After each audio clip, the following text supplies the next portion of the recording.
Hello, welcome to the Courageous Self-Care podcast. I'm your host, Christina Marlette. On this show, we talk about self-care that goes beyond what we often normally think of as self-care. And so when I first started this podcast, I used to say it's only about going to the internal, the inside, even though that didn't quite make sense because you still have to take care of the outside of you. So now what I feel like is courageous self-care is a beautiful harmony between moving back and forth between internal self-care and external self-care. What am I doing for my body? What am I doing for my beliefs and the inside of me, and to be happy and to experience the emotions I want to experience? So it's moving back and forth between those two. And what I found is when we go inside, it makes the external practices happen so much more, well, with more ease. Like if you're someone who struggles to move your body with joy, if you go inside and make some shifts and work on what's holding you back, then all of a sudden you'll find yourself loving to go out and exercise or dance or however you like to be in movement in your body. So it is this blend between the internal and the external. Often we need a guide for the stuff that's on the inside because I like to think of it like a jungle, and we're going into the darkness, the unknown. There's stuff that's going on there that we can't see. We're unfamiliar with it, and we need a guide. It just goes better that way. And so I love to be that guide. And I also love to have other guides on the show too, sharing their stories of courage and self-care practices. So today I have with me Susan Shane. Susan, welcome to the show. Thank you so much for this opportunity. I'm really excited to spend this time and share some real wonderful information. Awesome. Thank you, Susan. So tell us a little bit about who you are and what you love to do these days. Who I am encompasses traditional Chinese medicine. I've been an acupuncturist for over 25 years, and I love helping people feel vital and healthy. I spend a lot of time finding out what might be out of balance and what might need some guidance to create that homeostasis for my clients or for groups of individuals. I really enjoy spending time helping people balance their bodies using the ancient traditional Chinese medicine insight. That sounds so interesting. So I'm curious, what drew you to acupuncture in the first place, Susan? This journey, I had no idea that I would end up as an acupuncturist. Before that career, I was dancing professionally. I love movement for my voice, for my expression. I had no choice. I was drawn to dancing. I would eat, sleep, breathe dancing. However, I also knew I needed to take care of my body. And when I was performing in Japan, I found that a lot of people used acupressure and acupuncture for their self-care. And that's where I was introduced to this type of healthcare. When I returned to the US in Los Angeles, I also realized a lot of people were using acupuncture to take care of their bodies. And when the dancing time came to an end, I felt drawn to learn about this profession and spent 4 to 5 years learning as a graduate program all about traditional Chinese medicine. I fell in love with the open house. There was a philosophical meeting where the head of the school just talked about what Chinese medicine can do for your body, mind, and spirit. And I fell in love. And I just stayed, and I've been doing this ever since. Wow, that is so cool. What kind of dance did you do? During the time that I was dancing, it was jazz, the lyrical jazz, the tap, the ballet, more acrobatic type movement. And in those days, it was Fame on television and dance, all that Michael Jackson time. Right, yeah. That's when I danced. It was very fun, very lively. I used to dance too, so I always love to know what kind. Well, I still dance, but I taught dance for several years at high school and grew up dancing. So, and what is your favorite? What's your preference? My favorite, I love West African. Ooh, that's really athletic. Yes, it is. Yeah. Beautiful, really beautiful. In college, I majored in dance, and we studied different types of dance. Yes. And that was one of the categories. It was so athletic. Yeah. What I love to say to students when I'm teaching West African is there is no way you can think of any stress or any problems that you're having in your life because you're focused on what your head's doing and your neck and your arms and your torso and your feet and just keeping your breath going. So there's no way, like it's the best stress relief because you can't think about anything else except keeping up. And you move all that energy. You move anything that was stressing you out. You just move it through and circulate. It's perfect. Yeah. And African also has something that I learned called happy bum. So when your bum's shaking and moving and wiggling and happy, there's no way you can be grumpy. Exactly. Well, that's what dancing would do for me. It would just fill my heart full of joy. Yeah. My body felt alive. Yeah. So this is just an aside. If you're feeling blue, dancing is, there's this great quote from James Brown. If there are any problems that dance can't solve, I don't know what they are. I agree with James Brown. Yes. All right. So what I love to do on the show, Susan, is have guests share a favorite self-care practice. And the reason I love to do this is because we're all so different. And I love to get ideas of what other people are doing for self-care. And I love for our listeners to get different ideas so they can pick and choose. And also sometimes we need to shift our self-care practices. So we might have been doing something that worked for years and years, and then it's not calling to us anymore. So we don't have to feel like we're destined to do it every single day for the rest of our lives. We're malleable. We can shift. We can go with the flow. So it's fun to hear different and new self-care practices. So what's something that you love to do for self-care right now? The self-care that I'm so excited to share is called hand energetics. And that's when the acupuncture system that is full body, head to toe, has been remapped onto your hand, the front and the back of your hand, easy to access. And when you learn about the acupoints that have been remapped onto your hand, you then will add in rare earth magnets to those locations and just add in a little adhesive to hold the magnet on your hand. You wear the magnets on your hand for about 15 to 30 minutes. You also learn which way to place the magnet on your hand. You might want to relax and calm. Then the magnet is biomarked and you put it that particular way to relax and calm. Or you might need to energize and just like dancing, move that sluggishness. Yeah. Then you would put that particular side of the magnet on your hand. A really easy way to use your hand, add in the energy or add in the relaxation. I've been using the hand energetic wellness system with myself, my family, and my clients because when you come in for the acupuncture, then you leave and you can't apply that to yourself every day. You have to come back and see me, which I love to do. But when you go home with the hand energetic wellness system with the magnets, every day you're giving yourself a self-care treatment to create that homeostasis, and you're having a little bit of acupuncture for yourself without the needles. It exponentially with the magnets increases that homeostasis and that balancing so that you feel vital and happy. This system was created in the 1970s, and then the rare earth magnets were added in the 1980s. So it's been around, tried and true, and I've been using that for the last few years, like I mentioned, for myself and family and my clients, and they are feeling really great. And the homework of doing the magnet protocols is so simple.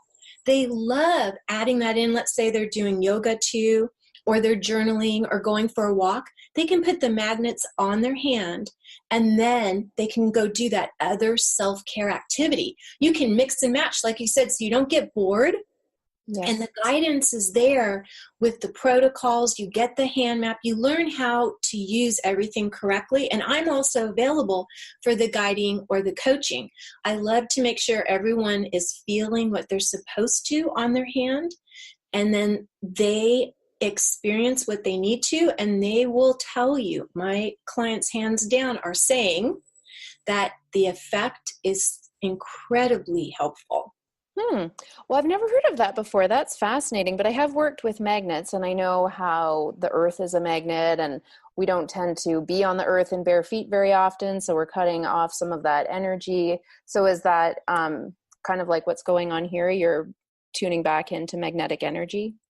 The magnets are increasing the blood circulation because of the ferromagnetic property of the magnet. Mm-hmm. And then also the magnets are increasing the oxygen circulation because of the ion exchange. And lastly, the magnets will create a nervous system reaction. The nerve cell will react to the magnet being placed on the skin, Mm-hmm. and then the beta endorphins kick in, so you don't feel as stressed or as much discomfort.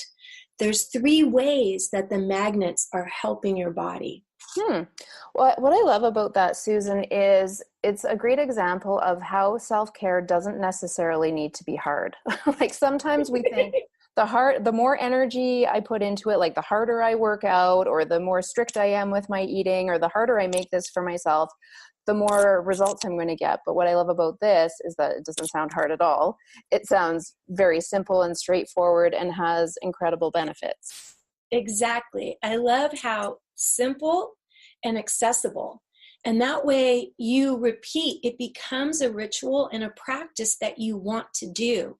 It's a homework that my clients will say, what else can I do? Give me a new kind of homework. They are constantly requesting that we go over a magnet protocol when they finish their treatment, and we'll mix it up. We have options. There are a lot of acupuncture points on the body, so when you remap it onto the hand, we have many, many options so that you don't get bored, and also you can feel the different shifts, and you get to decide what you need when. It's empowering because you're giving yourself this balancing that an acupuncture treatment can provide.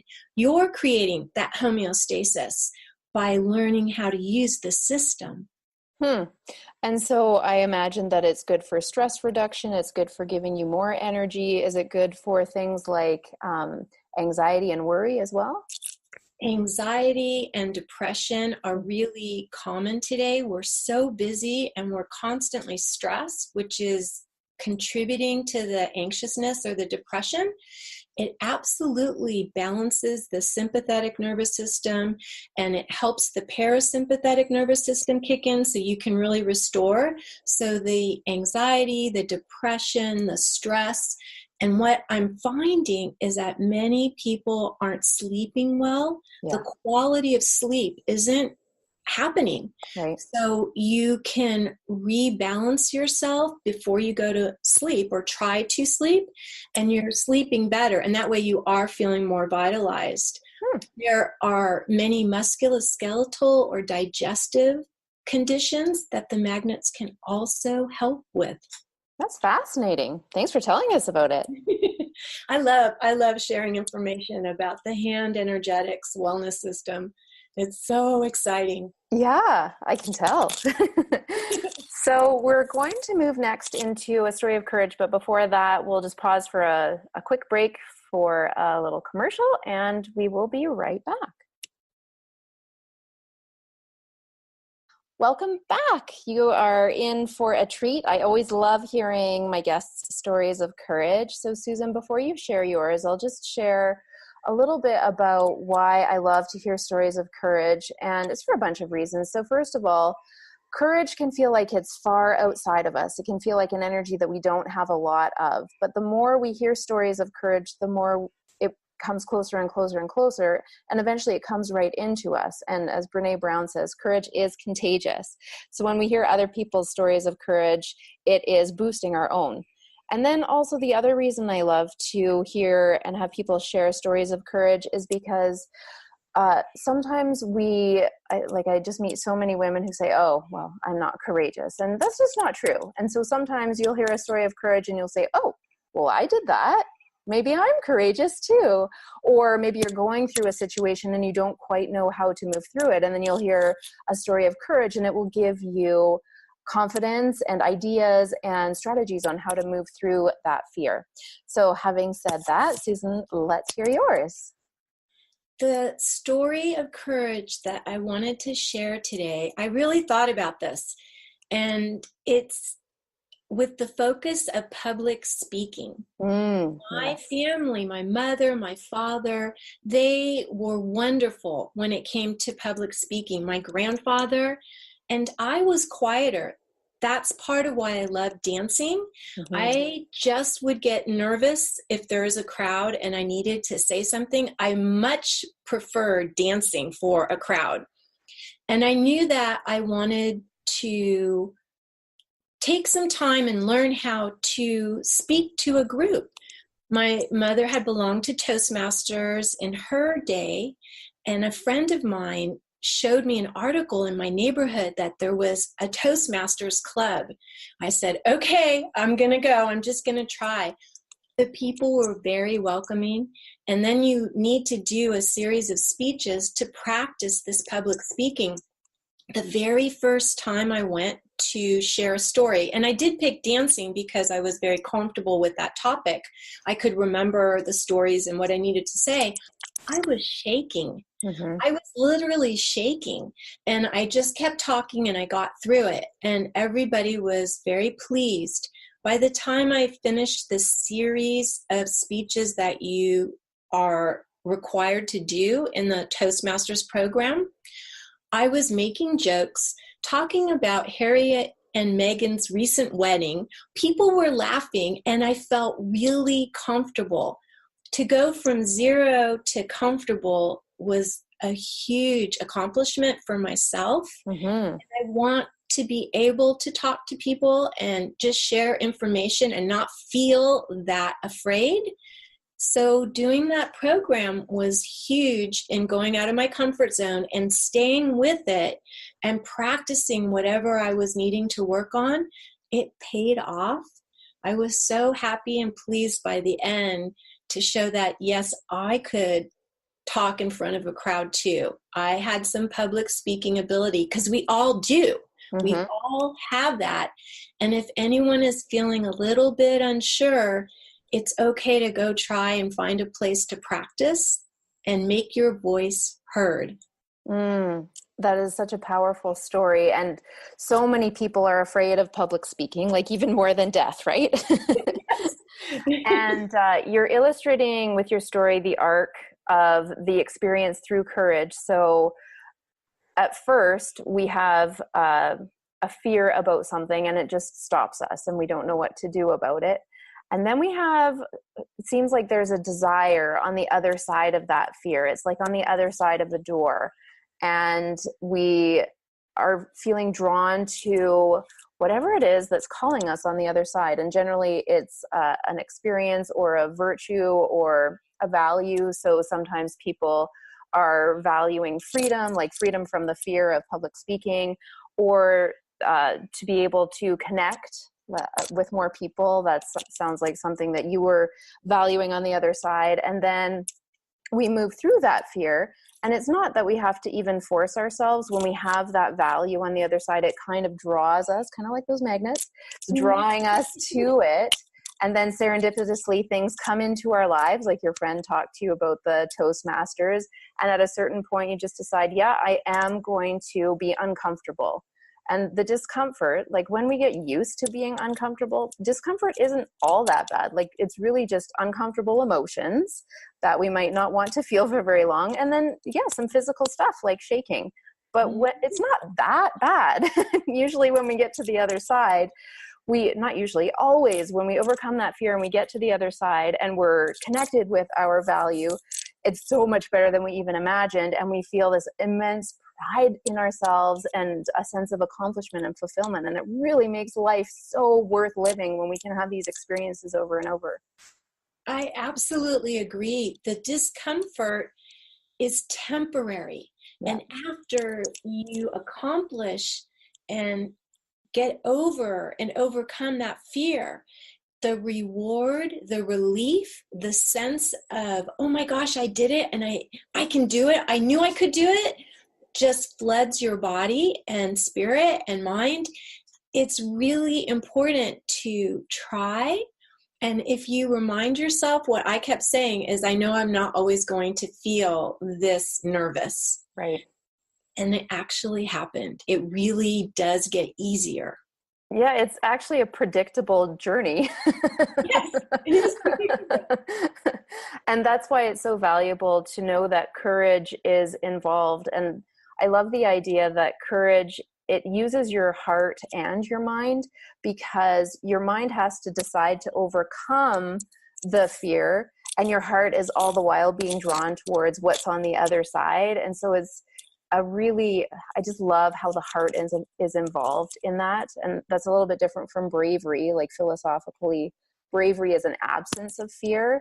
And so it's more something that we attribute to someone else. Like when you were giving your speech, someone might have said, oh, look, she's so brave, because they were too afraid to even do it. But it's, we don't know what's going on the inside of someone else. There's probably fear. So I just think that difference between those two words is really interesting. I think about it all the time, and I consciously invite myself to be courageous a lot of the time, because there's fear every day in doing stuff, but it's so worth going through that journey like you explained. It is so worth going through the journey.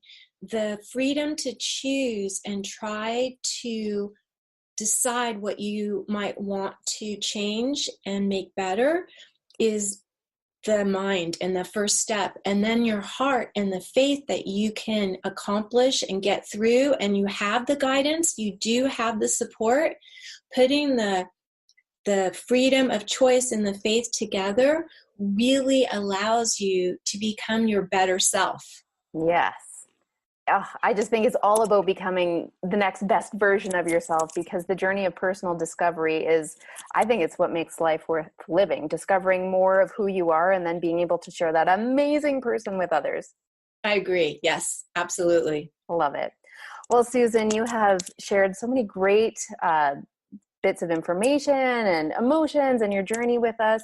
And I'm sure people are interested in learning more about what it is that you do and the hand energetics. So where can we find you online? You go to the website, handenergetics.com. It's very easy. One word, handenergetics.com. And if you want to experience this type of balancing, there is the sleep spot that you can, for free, just sign up for the sleep spot. And then there's instructions and guidance of how to find on your hand a particular acupoint, and it will balance your body so that you can start sleeping better. Awesome. Well, what a great resource. Thank you for sharing that with us. And I encourage you to go take advantage of that, because sleep is so important. It truly makes a difference between a not so great day and an amazing day when you're well rested. So Susan, thank you for sharing that resource, and do go check out handenergetics.com, because that sounded really exciting. Susan, thank you so much for being a guest on the show today. Oh, thank you, Christina. This has been a fabulous experience. I'm truly grateful. Wonderful. And thank you for listening. I am so grateful to you for, this is just listening to the show as a form of courageous self-care, because you are learning, you are connecting with me, with the guests, and with yourself. And the last thing I want to say is sometimes we feel guilty about self-care. We feel like we should be spending our time on others, but truly there is nothing selfish about self-care, because when you give yourself the gift of paying attention to yourself in a loving way, regardless of what kind of self-care you're doing, that doesn't just end with you. It goes out into all of your immediate relationships. And then beyond that, that energy, that self-loving energy, ripples out into the rest of the world. And someone on the other side of the world who you might never meet will feel a little surge of energy, and for the first time be courageous enough to practice some of their own self-care. So nothing selfish about that. Thanks again, Susan, for being here. Thank you so much. All right. And thank you for listening. I look forward to connecting with you again next time. Bye-bye for now.